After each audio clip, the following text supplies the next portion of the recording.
Am I the asshole for refusing to let my parents use my secret wedding fund for my brother's grad school? I've always been the practical one, the one who figured things out on my own. At 30, I've been financially independent since college, working nearly full-time while studying, paying off my student loans without help, and finally starting to save for a house. Growing up, my parents drilled into us that we were on our own after high school. No handouts, no safety net. I took it seriously, skipped grad school because I couldn't afford it, and poured everything into building a stable future. Meanwhile, my younger brother, 22, is a genius. I mean, straight-A student, full-ride scholarship to a great state school, graduated with honors. I'm genuinely proud of him. But now he's headed to a prestigious grad program in one of the most expensive cities in the country, and the costs are crushing him. Scholarships and internships aren't enough to cover tuition and housing, and that's where this whole mess started. A few weeks ago, my parents called me up, their voices heavy with that tone you know means they're about to ask for something big. They wanted me to chip in $15,000 to help my brother through his first year of grad school. They said they'd match it and he'd take loans for the rest. I was stunned. I've been grinding for over a decade, finally getting ahead, and now they're asking me to pause my dreams for his? I told them no. I explained that I'm saving for a house, that I had to give up opportunities like grad school because no one was there to help me. I thought they'd understand, but instead, my mom got frustrated and dropped a bomb that left me reeling. She mentioned an other fund they'd be using for my brother instead. When I pressed her, she admitted they'd set aside $25,000 for me back when I was in college, meant for a future wedding. I was floored. A wedding fund? I had no clue it existed. I'm not engaged, not even dating, but I could have used that money for grad school or a down payment. Why didn't they tell me? My mom said it was always meant for a wedding, not school or property. And since I haven't needed it, they decided to give it to my brother for his more immediate need. I felt like the ground shifted beneath me. They never gave me a chance to weigh in, to say, hey, I could use that for something else. It was just decided. I got angry. I told them I felt hurt and left out, like my hard work and sacrifices didn't matter. My mom called me unfair, said the money was never promised, and if I didn't need it for a wedding, it made sense to use it for something meaningful. Meaningful? Like my goals aren't? My brother swears he didn't know about the fund either and feels bad, but he's desperate to attend this program. I get it, he's worked hard and this could change his life. But why does his future get priority over mine? I'm not saying he shouldn't go, but I can't shake the feeling that my parents are punishing me for being practical, for not needing their help sooner. The more I think about it, the more it stings. That $25,000 could have changed my trajectory years ago. I could have gone to grad school, maybe had a different career, or at least been closer to owning a home. Instead, I clawed my way through on my own, and now they're redirecting money they hid from me to someone else. It's not about my brother. It's about their secrecy and assumptions. I haven't spoken to them since, and I'm torn between standing my ground and wondering if I'm being selfish. Am I the asshole for refusing to let them use my secret wedding fund for my brother's grad school?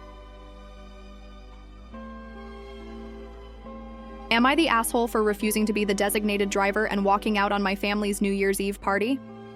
I'm 26, and every New Year's Eve, my family throws a massive party at my aunt and uncle's house. It's loud, chaotic, and fun. Think cousins dancing on tables, uncles arguing about football, and enough food to feed a small army. But for years, I've been stuck as the designated driver, and it's starting to wear me down. Since I was 19, even before I could legally drink, everyone just assumed I'd be the sober one shuttling people home. I don't drink much, maybe a glass of wine or a beer, but I'm no party animal. Still, every year, it's the same. Oh, you're not drinking anyway, can you drive? I always said yes because I didn't want to let anyone down. Guilt's a powerful thing, you know. But it's exhausting being everyone's chauffeur while they're living it up. This year, I decided enough was enough.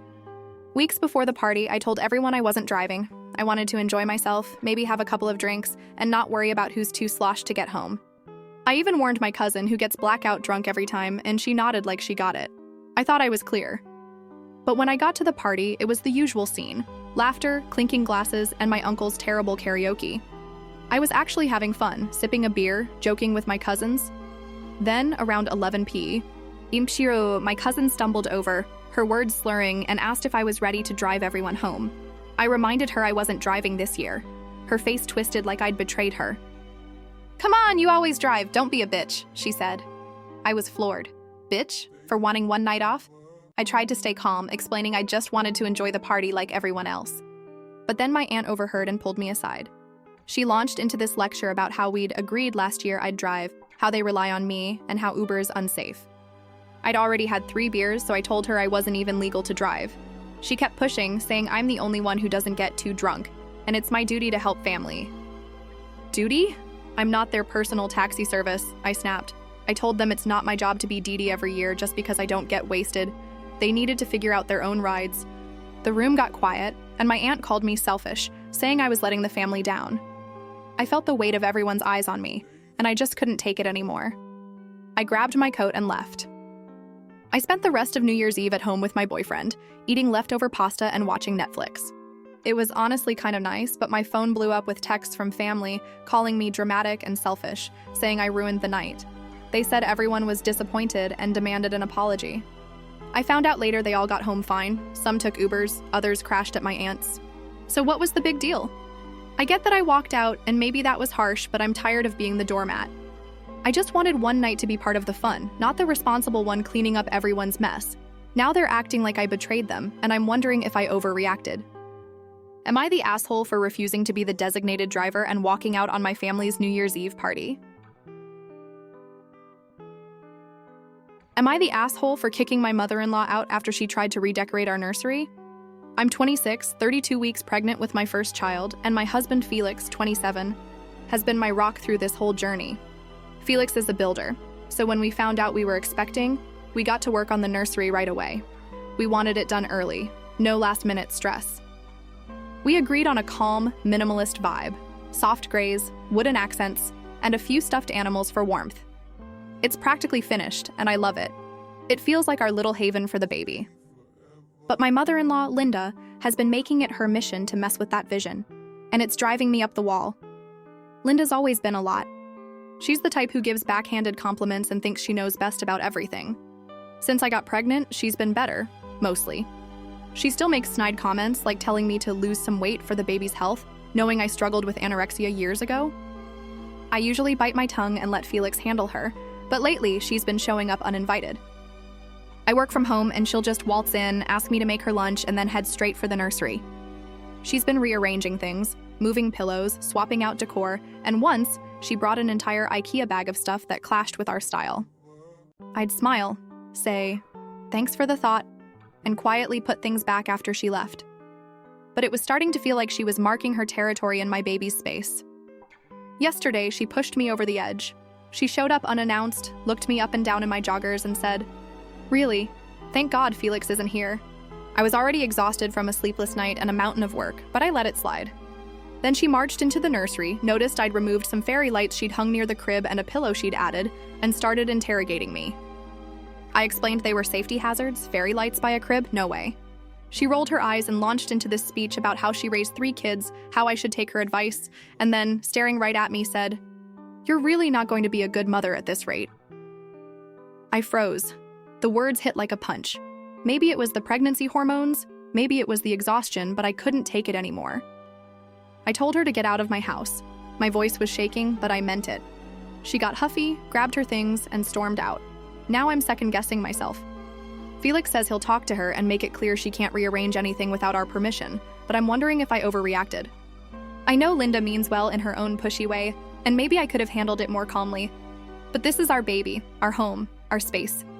I've spent months making that nursery perfect, researching every detail to keep our kids safe, and she waltzes in like it's her project. It's not just about the fairy lights or the pillow, it's her acting like she gets to call the shots. I'm protective of this space, and I don't think that's wrong, but part of me feels guilty for snapping. My hormones are all over the place, and I don't want to start a war with my mother-in-law before the baby's even here.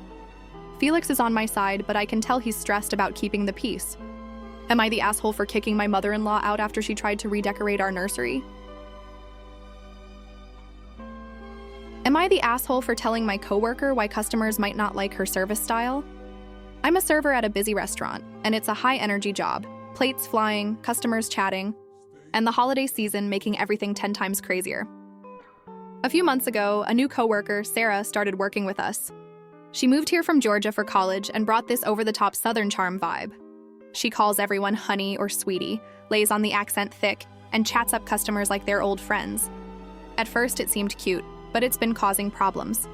She'll stand at a table talking for way too long, even when customers give one-word answers or look annoyed. Management's called her out multiple times for lingering instead of hustling to other tables, but she doesn't seem to get it. It's not just that, it's like she's performing and it's slowing her down. 2 weeks ago, Sarah was upset after a customer snapped at her. The lady yelled, "Don't call me that," when Sarah called her honey, and Sarah was shaken up. Later, she vented to me about how she's not getting as many tips as the rest of us. She blamed it on her southern accent, saying customers must think she's stupid. I didn't buy it. Her accent's fine. People here don't care about that.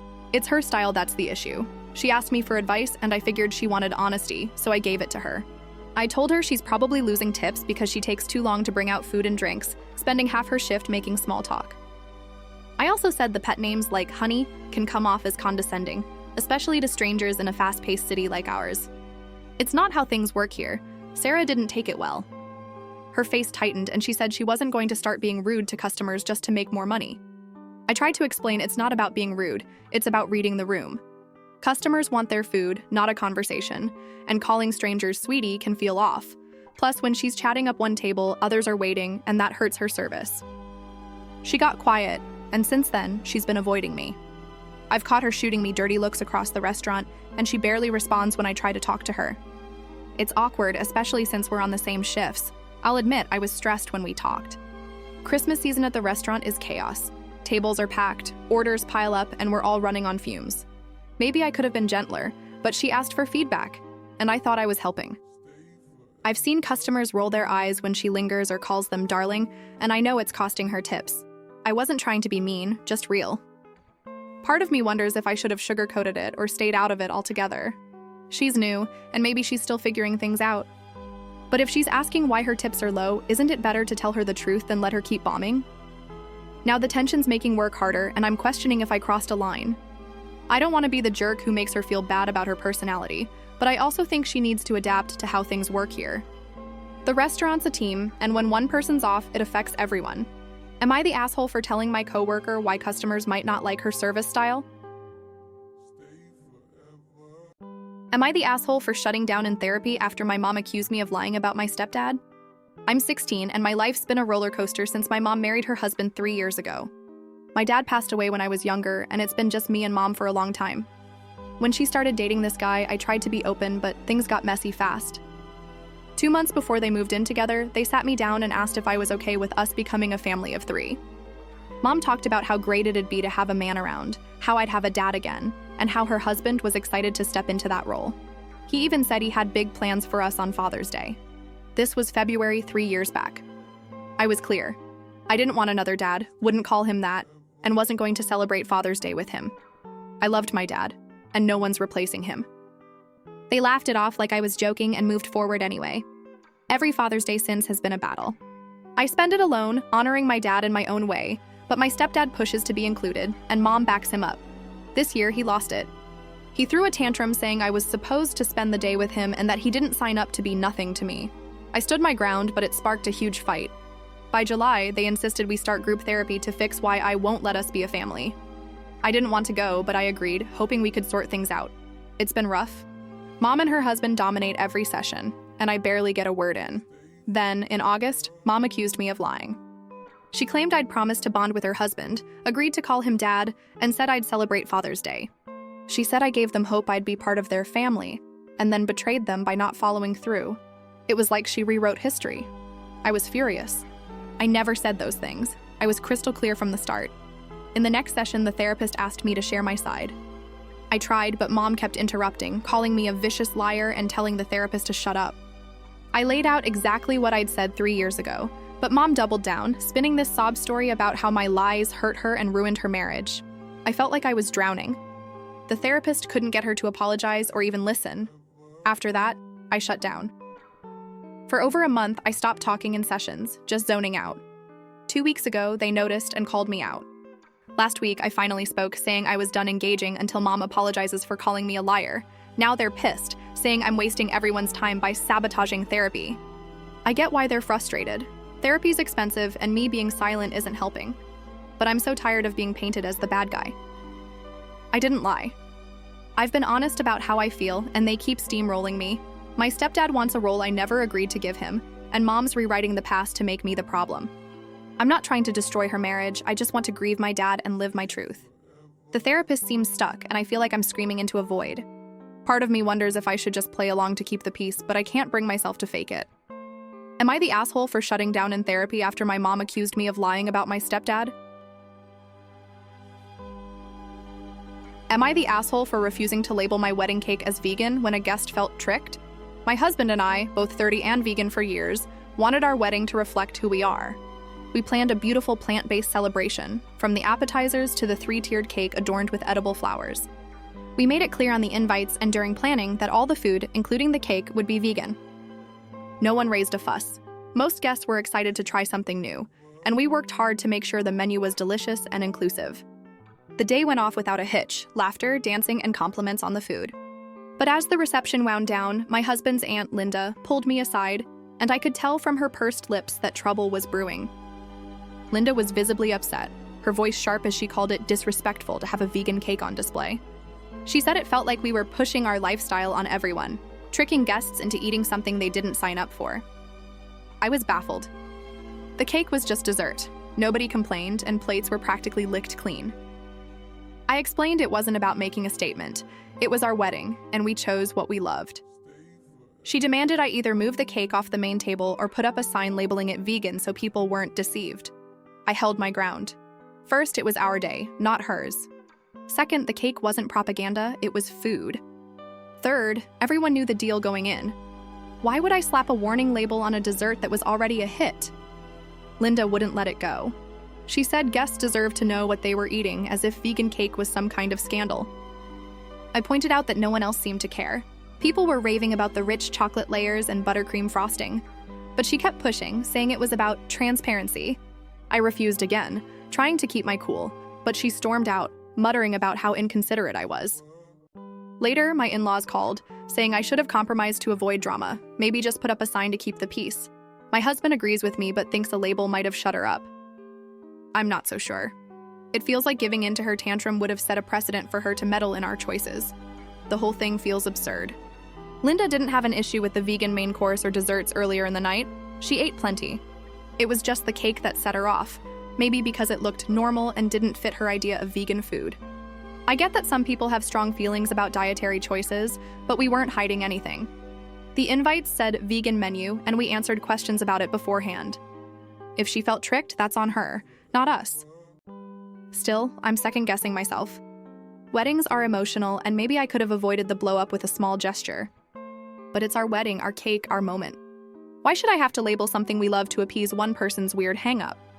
Now my in-laws are acting like I'm the bad guy, and I'm wondering if I was too stubborn. Am I the asshole for refusing to label my wedding cake as vegan when a guest felt tricked?